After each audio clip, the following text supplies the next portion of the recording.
अगर मैं आपसे ये पूछूं कि शाहरुख खान की पहली फिल्म कौन सी थी, आप कहेंगे 1992 की दीवाना। अगर मैं कहूँ नहीं, तो आप कहेंगे हाँ, हो सकता है दिल आशना है, वो भी उसी साल रिलीज हुई थी। लेकिन पहले दीवाना आई थी।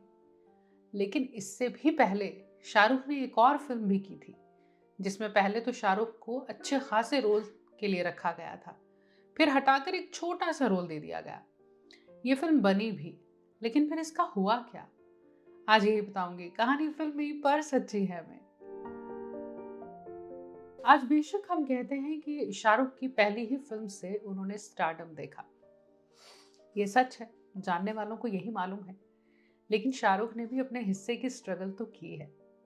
एक फिल्म बन रही थी, in which any gives it those ones, 1989 की इंडियन इंग्लिश लैंग्वेज फिल्म, जिसे अरुंधति रॉय ने लिखा था और डायरेक्ट किया था प्रदीप कृष्ण ने। और अर्जुन रैना इसमें टाइटल रोल में थे और शाहरुख को कैरेक्टर रोल ऑफर किया गया था, मैनकाइंड का। शाहरुख ने इस बात का जिक्र किया था कि इसे लेकर वर्कशॉप भी अटेंड कर ली उन्होंने। वो कहते हैं मैंने इस कैरेक्टर के लिए बाल बढ़ाए, दाढ़ी भी बढ़ाई थी। लेकिन ठीक शूटिंग से पहले आइजैक थॉमस आ गए। असल में मैनकाइंड कैरेक्टर जो है, जिस पर बेस्ड था, ये वही थे, किसी आर्किटेक्चरल स्कूल के थे स्टूडेंट। और मुझसे ये कहा गया कि ये तो असली वाला मैनकाइंड ही हमें मिल गया है, तो आपको हम दूसरा रोल दे देते हैं। वो रोल बहुत छोटा था, एक गे कैरेक्टर था जिसका नाम सीनियर था। शाहरुख कहते हैं अब मैं क्या कर सकता था, ठीक है, मैंने अपने बाल कटवाए, क्लीन शेव हुआ, तो डायरेक्टर उस पर भी थोड़ा भड़क गए, नाराज हुए। पर खैर, वो रोल इन्होंने किया। And Kavita, it's इतना loud you can hear it in the corridor, yeah? To be silly. बोल यार तुम भी नहीं। लेकिन ये फिल्म कभी थिएटर में रिलीज हो ही नहीं पाई। इसे दूरदर्शन पर यानी टीवी पर रिलीज किया गया। शाहरुख ये बात जरूर कहते हैं कि कैमरा पहली बार इस फिल्म के लिए मैंने यहाँ ही फेस किया था। तो प्रदीप के लिए मैं इस बात के लिए जरूर शुक्रगुजार रहूंगा। इस फिल्म में मनोज बाजपेयी भी थे। उस वक्त ये दोनों की गिनती स्ट्रगलिंग एक्ट्रेस में होती थी। इस फिल्म ने 2 नेशनल अवार्ड जीते। 1989 में best feature film in English Pradeep Krishna ने जीता ये अवार्ड, और best screen play Arundhati Roy के नाम ये अवार्ड हुआ। कहा जाता है इस फिल्म का जो ओरिजिनल प्रिंट है वो अब अवेलेबल है ही नहीं, गुम हो गया था। हाँ, सिर्फ कॉपीज हैं जो सर्कुलेशन में हैं। ये वो कॉपीज हैं जो वीडियो कैसेट रिकॉर्डर पर रिकॉर्ड की गई थी जब फिल्म दूरदर्शन पर दिखाई गई थी। ये फिल्म 1970s में सेट की गई थी, कॉमेडी फिल्म जिसमें आर्किटेक्चर स्टूडेंट्स अपने कॉलेज के फाइनल ईयर में थे।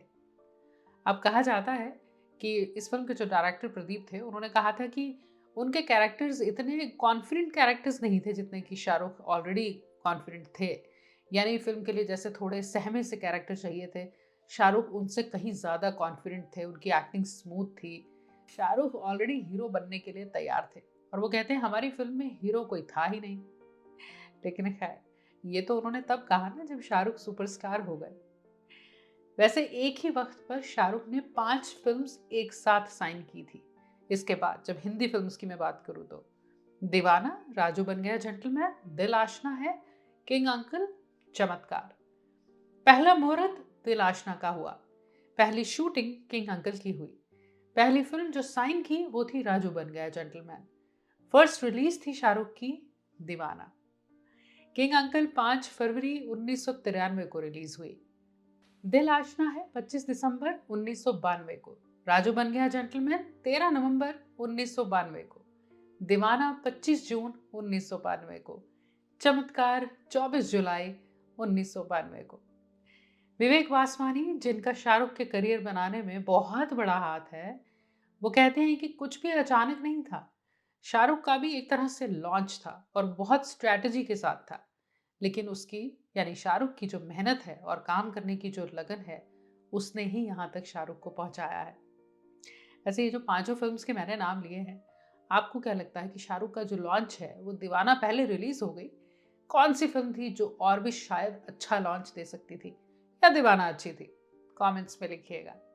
और अगर अभी तक चैनल को सब्सक्राइब नहीं किया है तो ज़रूर करिएगा।